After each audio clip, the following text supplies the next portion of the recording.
Ito ha, 13 pages with 28 blank items in the BICAM report, signed by the BICAM members and ratified by Congress, who filled in the blanks after the ratification. That's the main issue. You cannot just disregard it.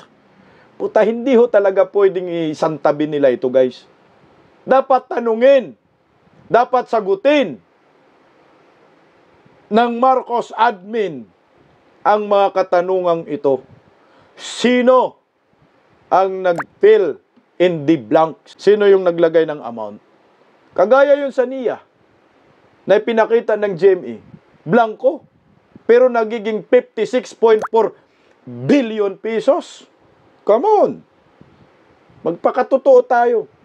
Kaya kayong mga kongresista, kung meron pa kayong konsensya kasama mga senador, kung meron pa kayong konsensya, kung nakakatulog pa kayo, Diyos ko, tulungan nyo ang taong bayan. Isiwalat nyo. At kayo masyadong takot sa mga buhaya, animal. Kasi pag hindi po ito ninyo tulungan itong expose ni Tatay Digong na marami na pong ebidensya na nagpapatunay na totoo, ang tanga nyo.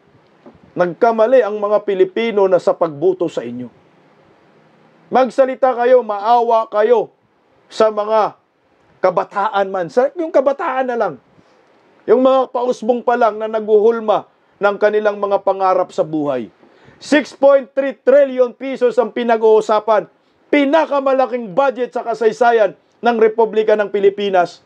At pinakakorap na budget. O ito ngayon, sumambulat na puro blanco sa BICAM. Bakit ayaw nyo magsalita? Takot kayo? O baka naman ho, meron din po kayong nakulimbat dito, may hati po kayo dito, para mahusgahan na ho natin itong kababalaghang nababalot sa ating bansa under Ngagba admin. O ngayon, kung hindi po kayo magsalita, konsensya na lang ho ninyo. Basta ang sabi ni Inday Sara, ang gaba dili gyud magsaba. At alam po namin na ang Panginoon hindi po pababayaan ang Pilipinas, isang Kristiyanong bansa, laban po sa mga kasamaan, kasakiman ng mga politiko under Ngagba admin. Tingnan nyo ho. Tingnan mo guys. Wala na kasi sila ditong lusot. Diin na sila dito. Naghahanap sila ngayon na ma-divert yung issue. Malas ninyo kasi kami, hindi po kami pumapatol sa issue sa Quadcom. At nakatutok kami dito ho mismo sa pinaka-controversial na budget sa kasaysayan ng ating bansa na puro blanco. Alam nyo ho ba? Naghahanap sila ng lusot.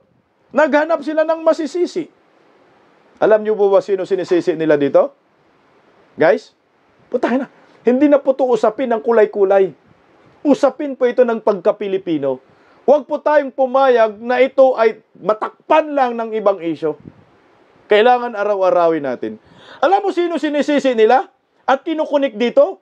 Kaya sumambulat umano itong katakot-takot na expose ni Kung Angab. Gago, si Inday Sara eh. Si Inday Sara. Kinunik ka Inday Sara. Yung blanco sa BICAM na isiniwalat ni Tatay Digong, kinunikta kay Inday Sara. Alam niyo po ba kung sino yung nagpayag dyan? Kakampi ni Ngagba. Kakampi ni Tambaloslos. Yung nawala na ng pag-asa ma-impeach si Inday Sara. Ito ho. Gumawa ho sila ng baka sakali, ma-divert, no? Baka sakali, may maniwala. Kaya ito yung ginagawa nila. Ang dumi talaga ng mga kulukoy na ito, oh. Baka gusto nilang ma-restore yung mga budget na na-slash. Politics, it's really about politics. Politika ang nakikitang dahilan kung bakit binabato ngayon ang aligasyon ang 2025 national budget. Ayon kay House Deputy Majority Leader, La Union 1st District Representative Paulo Ortega, naniniwala siyang layo ng usaping lumikha ng pagkakabahabahagi at ibalik ang 2 billion pesos na halaga ng alokasyon sa tanggapan ni Vice President Sara Duterte.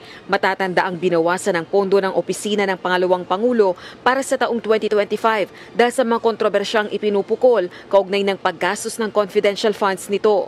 Si Davao City 3rd District Representative Isidro Ungab ang naghayag na may blankong item sa Bicameral Conference Committee report para sa 2025 national budget. Kaya tinawag ni dating Pangulong Rodrigo Duterte na invalid ang nilagdaang pambansang pondo o General Appropriations Act ni Pangulong Bongbong Marcos Jr.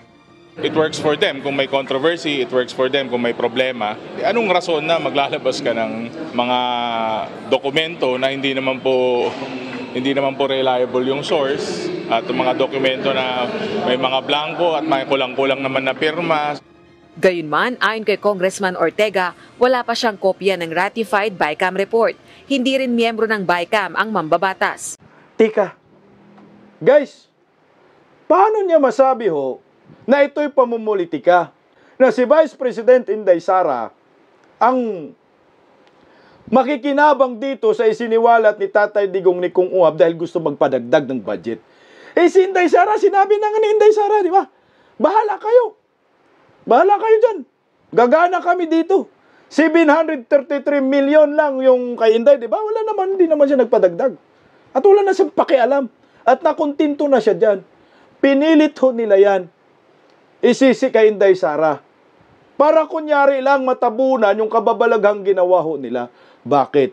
Kasi nga hopeless na sila sa impeachment labang kay Inday Sara. Wala na, nananamlay na yung tungkol sa impeachment. Wala nang interesado doon. Kaya tumahimik na lang kayo sa impeachment. Ito po yung video.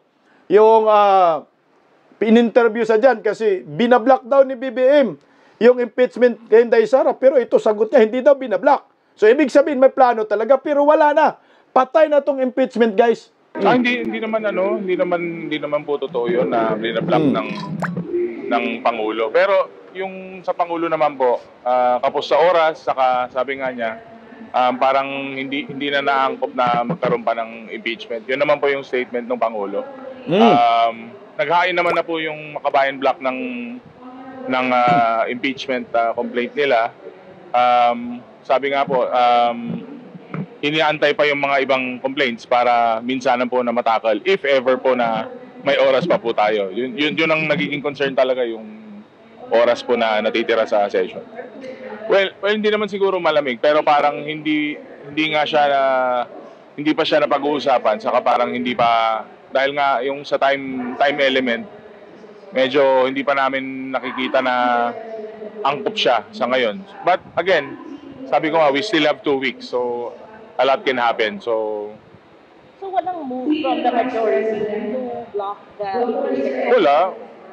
That's naman, kahit naman po sinong maghain dyan ng impeachment or kahit anong bill po yan, hindi naman po haharap. Kasi yan, legislative exercise po, legislative process.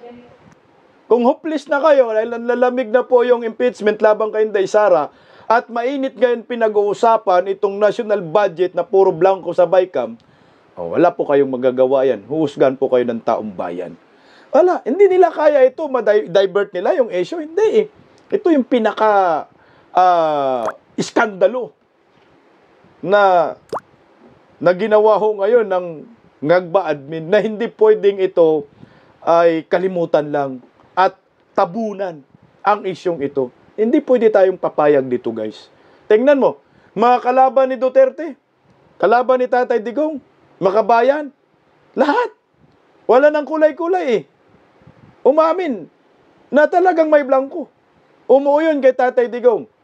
Hindi na to usapin, dilawang ka man, pinklawang ka man, komunista ka man, aktivista ka man, Duterte ka man, kung sino ka man dyan, kung Pilipino ka, sama ka dito. Isipin nyo, mangungutang yan sila, ha? Mangungutang sila para mapunan yung 6.3 trillion pesos na national budget ngayong taong 2025. Pero malaman-laman mo, palyado, depektibo, Ayon kay kung ungab.